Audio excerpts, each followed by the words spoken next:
I went over to Germany where I served as a prosecutor and a defense counsel. And one of my tasks was to go into the jail system and to talk to the criminals to talk about how they needed to rehabilitate themselves and come back into society as productive members of society. Part of that job called for me to go over to Fort Leavenworth, Kansas, to Fort Knox, Kentucky, the Coleman Confinement Facility in Germany. Now, why am I telling you that? Think about the larger picture of what the role of the U.S. Senate is and what we're doing with closing Gitmo and dealing with war criminals and dealing with waterboarding and those kinds of issues. Do you think that there's somebody here that's got some experience in those areas? You bet there is. I wasn't planning to run for Senate back at the time. I was simply doing my job when I did that. I was rewarded by the Army for the report that I did on that particular mission. From that prosecution job, I then went back to the law school in Charlottesville, Virginia, and got a master's degree in law in military law. So I taught rules of engagement, status of forces agreements, movement of troops, where you have to deal with issues, say as we went into Macedonia, then go into Kosovo and into Bosnia and those sorts of places. Those were things that I was dealing with on a day-to-day basis, all right? So it gets me into the 80s now, all right? In the 80s, I have a son, 1986, I have a son. And we're going to make a connection here back to this man right here that we just plotted a moment ago, all right? My son Stephen was born in 1986. My daughter Krista was born in 87. Another daughter in 1990 and a son in 93. In 1990, I was at the University of Virginia getting a master's degree in international law because I'd just come out of Panama where there was a major international incident that our president had to apologize for our troops going into the Nicaraguan embassy, and I was one of the lawyers involved in this situation that then said we need to deal. I didn't think we should be apologizing. We went in on self-defense principles, all right?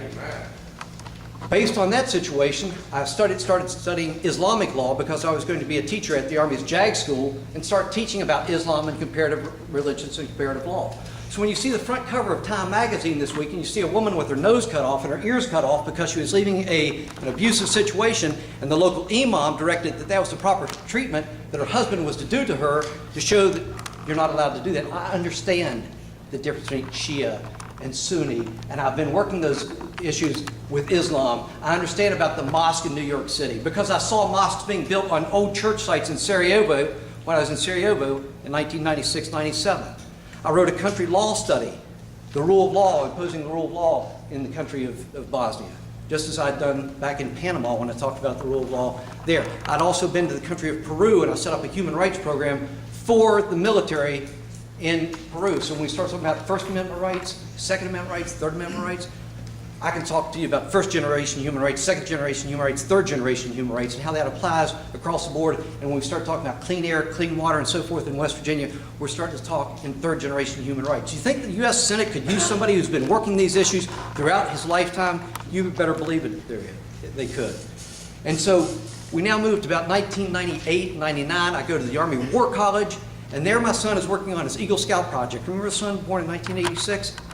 Stephen, he writes it on a fellow, Ed Kelly, from over in Kaiser, and Ed Kelly shortened the war in Europe by 2 months because he led the way to the bridge at Remagen, where Ken Heckler had written the book years ago about the bridge at Remagen and the definitive war history on that. That's the connection here, why I feel so proud to be in the same room with this man right here, Ken Heckler.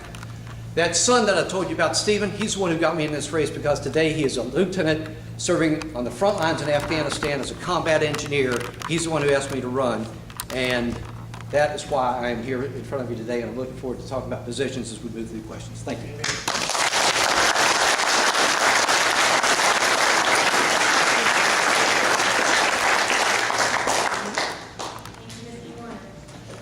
Okay, now we're going to have a round of questions with a 1-minute response from each candidate, and we will begin with Lynette. First question. What do you think is the best approach to creating jobs and stimulating the economy? There's the microphone back. I just want to say that I'm really impressed before I go into that with all the people that have spoken. But let me say that my resume is not that. I'm a real long.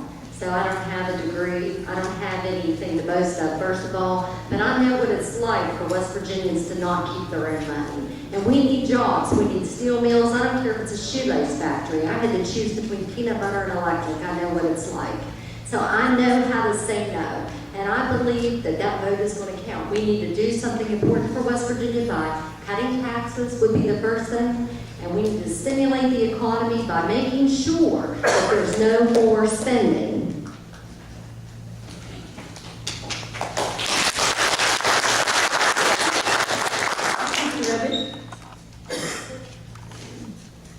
What I'm seeing is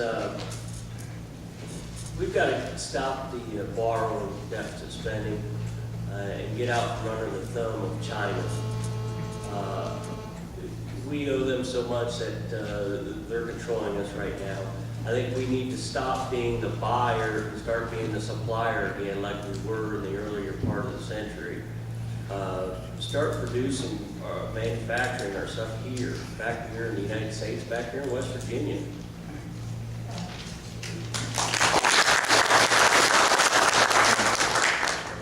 Mr. Brenner? Jobs solve most of the problems we've discussed here tonight. West Virginians I have talked to want a job with benefits versus jobless benefits. Amen. And you're going to hear a lot of candidates talk about jobs, but what's the plan? What's the drill down? We'll go to my website and you can see that stimulus givings that have failed. We have 17 counties in West Virginia that have over 10% unemployment. We have the highest unemployment rate in the last 10 years in West Virginia. We've got a governor that doesn't get it about jobs. The bottom line is, if we don't change with the senator we put in office, we've just got an Obama rubber stamp as his appointed senator has shown us.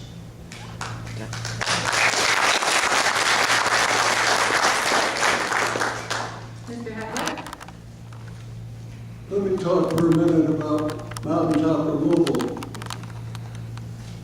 That requires less and less people employed. Many of them are explosive experts rather than real coal miners. In 1969, I wrote the Federal Coal Mine Health and Safety Act, which produces the safest mine by underground mining. That's a safe way to mine. It'll employ far more miners. In southern West Virginia, where most of the mountaintop removal occurs, you have the highest unemployment, the lowest per capita income, the worst roads, the worst clinics. Southern West Virginia would be the richest, make us the richest state in the world if mountaintop removal were so good for employment. So we have to diversify. We have to think about not putting all our coal eggs in one basket, but rather to get into